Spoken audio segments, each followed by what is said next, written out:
Un ménage à trois victorià.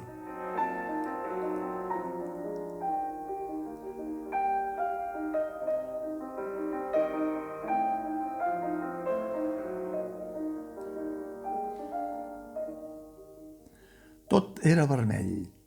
Fa 20 anys tot era vermell. Ara tot és blau tirant a turquesa.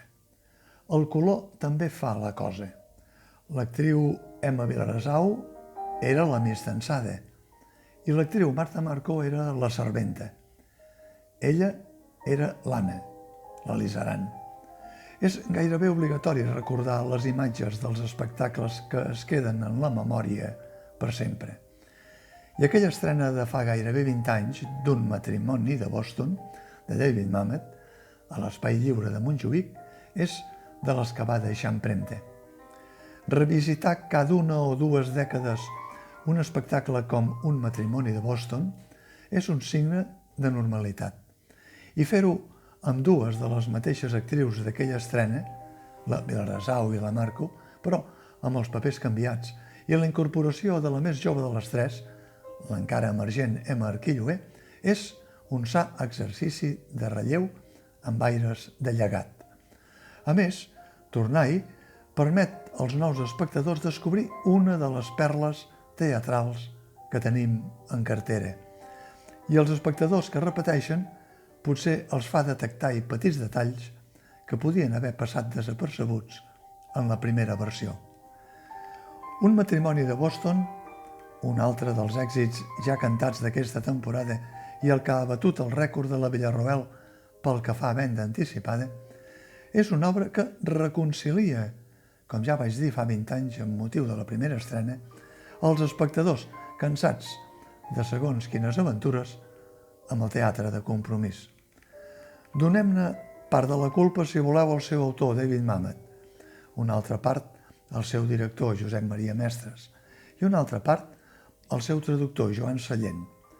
Però tots aquests mèrits es podrien quedar en no res sense la interpretació del trio, cadascuna amb les característiques del seu paper.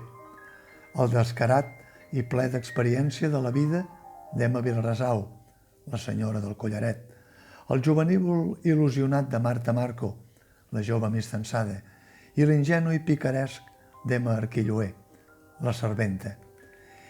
I si bé és el primer, el d'Emma Vilarasau, el que porta les regnes del combat, sempre entre la indignació epidèrmica i el dubte existencial, el de les altres dues, amb poques paraules, com és el cas de Marta Marco, amb un aire de sincera ingenuïtat, o el de les intervencions en clau d'interrupció d'Emma Arquilloé.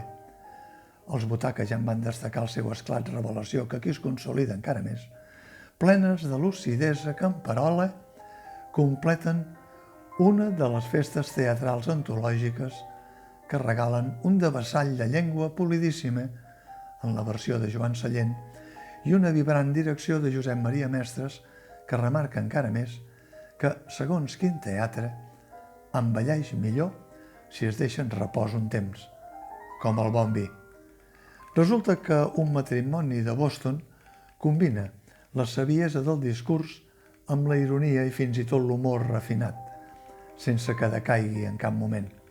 I és que cal ser molt senyores del teatre per passar d'un vestuari victorià a dupe a cofar-se uns ridículs barrets de plomes, convençudes que seran capaces de fer-se passar per espiritistes. I tot per continuar enganyant un adinerat que freqüenta el saló de la dama del collaret.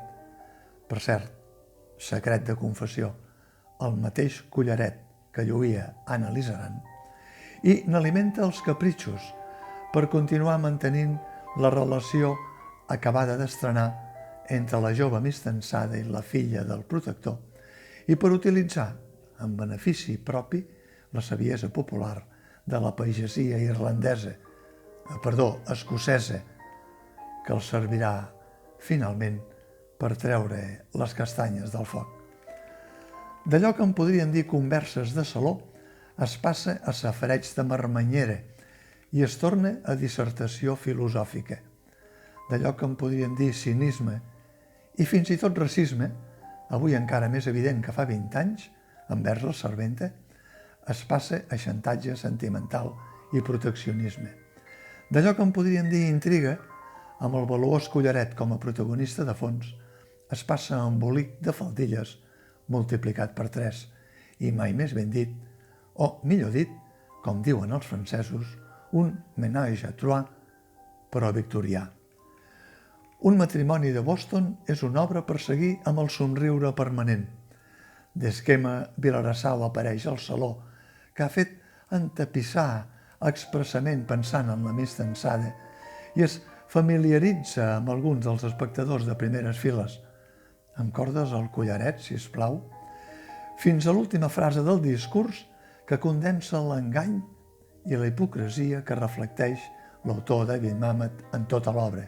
Un engany i una hipocresia portats al límit entre dues dones amistensades del segle XIX, que són el reflex viu que el progrés no sempre camina endavant, sinó que molt sovint s'amaga en els racons més impensables del passat.